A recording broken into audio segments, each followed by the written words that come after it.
Welcome to your essential business briefing. I'm Stephen Carroll. Coming up, global car sales hit the brakes. We're looking at how the industry is coping with a slowdown.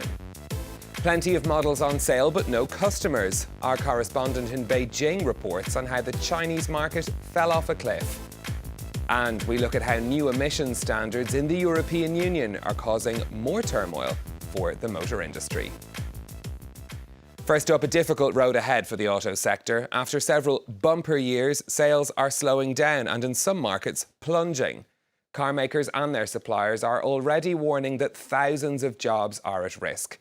One of the most dramatic slumps has been in China, where sales have fallen in 15 of the last 16 months.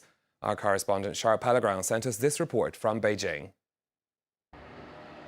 This was the place where middle-class Beijingers bought their cars. But over the past year, the aisles of this auto supermarket have emptied, customers nowhere to be seen, and fewer models on offer. One of the few customers we meet still can't believe it. This auto market is in crisis. There used to be many visitors crowding this place to look at the cars. But now, just look around. Salesmen are having trouble making ends meet, and they're weighing their options. How can I survive if I don't earn enough money? I thought about changing, but I've been doing this for 7 years. I'm hesitating about giving up or not. One of the reasons for this slump is a drastic change in emissions regulations. This summer, authorities in some of China's largest cities implemented new standards earlier than expected, leaving manufacturers and car dealers scrambling. Factories weren't ready. The vehicles that were up to the 6th national emission standard weren't ready either. And the 5th national emission standard are now useless. So dealerships had to slash prices. On top of that, an economic slowdown is weighing on consumer confidence, turning people away from big-ticket items like new cars. However, one sector seems to be bucking this trend. Luxury car sales are still strong, as China's wealthy keep looking to improve their quality of life. In the big cities, the number of luxury cars has gone up, so have the prices. China is still developing, so Chinese people want to buy luxury cars to improve their quality of life. 3 million luxury vehicles are expected to be sold in China this year, an increase of 5%. Now, it's not just China that's seeing a slowdown. The industry is facing a myriad of challenges. Brian Quinn's here to explain. Brian. Well, Stephen, worries are deepening across the sector. Sales are falling around the world. The UK saw car sales fall 2.5% for the first 9 months of 2019. Across the EU as a whole, those numbers were down 1.6%.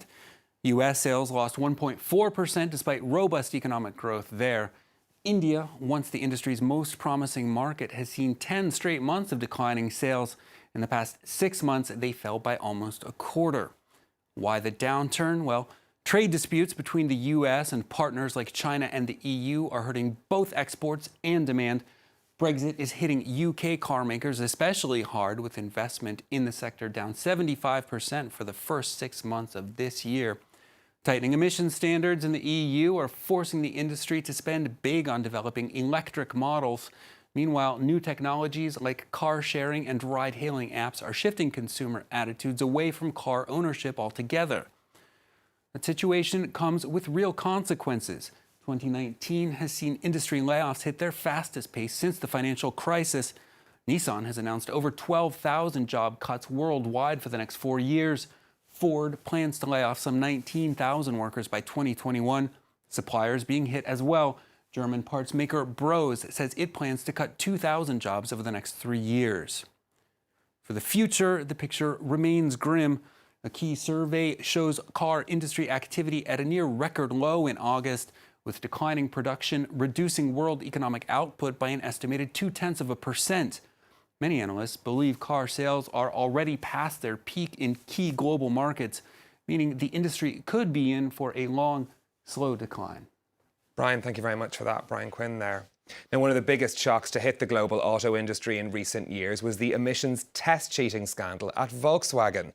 The car maker is still paying the bill. According to its latest financial results, it's had to set aside €1.3 billion to cover legal costs this year alone. More broadly, the scandal led to the EU fast-tracking tougher environmental standards for car makers. Those changes are coming at a cost across the sector. So what exactly is changing for car makers with these new emission standards, and is it provoking a greater revolution in the industry? To discuss this further, I'm joined from Brussels by Julia Poliskanova from the NGO Transport and Environment, which campaigns for cleaner transport. Julia, thanks for joining us. Can you give us an idea? There have been so many changes since Dieselgate for car makers, and an even bigger change to come. Can you take us through what's changed from a regulation point of view? So since 2015, and when Volkswagen was first found cheating on its emissions, there's indeed been a lot of regulatory changes all across Europe. We had new emission tests, which are now much more realistic and are taken on the road. We had a much more robust certification procedure, which was enforced just a few years ago. And now we have the biggest flagship of EU climate policy for cars, which is kicking in next year, which are the CO2 standards for car manufacturers, whereby across all of their sales, they cannot emit more than 95 grams of CO2 per kilometre from next year onwards. So do you think these changes go far enough in that move towards clean transport? Because it sounds like a dramatic change. Well, actually, manufacturers knew about those standards for years, at least since 2008, and they had a lot of time to prepare. It is true that given how many high-polluting SUVs, so really big diesel cars and petrol cars we have on the road today, car makers will have to sell a lot of electric vehicles next year to meet the standards. But this as not at all such ambitious standards as they might sound. In fact, given where technology is today, 95-gram standard is actually pretty simple, and we really need to accelerate and go far more and really go to zero emission for all our cars in the next decade. Is that a realistic change, though? Do you think that people all across Europe will be able to go to essentially electric cars if we're talking about zero emissions in that time frame? Well, the solution, of course, is across the board. It's about having sustainable mobility. So it's about having better public transportation, new mobility solutions, less cars overall. But absolutely, when it comes to electric vehicles today, a number of consumer surveys show that there's a vast majority of consumers that are interested to buy their next car as electric. There's also a number of commercial fleets and company car users where electric already today makes perfect business case. And last but not least, because of the European car CO2 standards, we will see a raft of affordable, really well-performing models coming to the market next year. Almost 200 electric vehicle models will be available from all European manufacturers, such as Volkswagen, Renault, Peugeot, and many others. So all of this is good news for consumers and does mean that we can make that leap forward and make our transport zero emission. Will those electric cars be cheaper, though? Because that's a big obstacle for many consumers because they remain relatively quite expensive. It depends what you look at. So if you look at the total cost of ownership, which is the word for your whole operation of the vehicle and how much it costs, electric cars are already cheaper, especially in those parts of car industry and consumers who need to do a lot of kilometers. Taxis, for example, corporate fleets, delivery, it already makes sense. But of course, scale is important. So until today, car manufacturers did not have to sell electric vehicles in Europe. So volumes were very small and therefore prices were very high. However, now with great advancements in battery technology and also with much bigger volume, prices really begin to fall. And some of the models that are now brought on the market by Volkswagen, by Seat, by Renault are very much affordable, are on the par with other new vehicles on sale today. There's lots of talk around at the moment about big mergers in the car industry. Some of that's being driven by this push towards electric. Do you feel that car makers are stepping up to the challenge and are producing good models that will sell with zero emissions? I think car manufacturers do not have a choice if they want to be part of the future and continue being viable and workable businesses. What we do see is that pretty much every car manufacturer is already investing and planning very serious production of electric vehicles. Some are even investing in battery manufacturing. So all this is already happening. There's a number of revolutions happening in the car industry at the moment.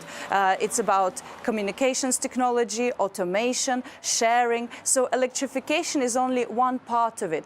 But indeed, a lot of these big investments do mean that sometimes it's much easier to combine effort to cut the costs and do it at scale. So I do think we will see some consolidation in the industry in the coming years. Are major state subsidies going to be needed to push this process along, do you think? I think the most important thing is to have a really clear direction of travel. So beyond the CO2 standards next year, we need to set a long-term phase-out strategy for conventional cars. And a clear date, we believe it should be around 2035, when only zero emissions, so electric cars, can be sold. This will allow us to plan the transition and to really have that long-term trajectory of where we're going. Aside from that, a lot of things need to happen. We need to properly adjust and reform our car taxation systems. So we really not only subsidize clean cars, but also tax and make the polluting cars properly pay their share to really change the behavior.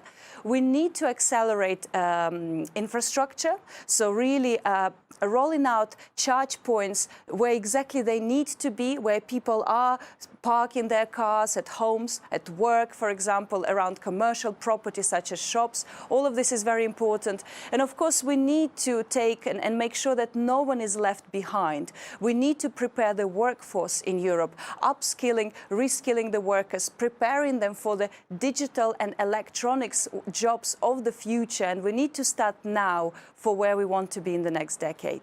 OK, Julia Poliskanova from Transport and Environment in Brussels, thank you very much for joining us.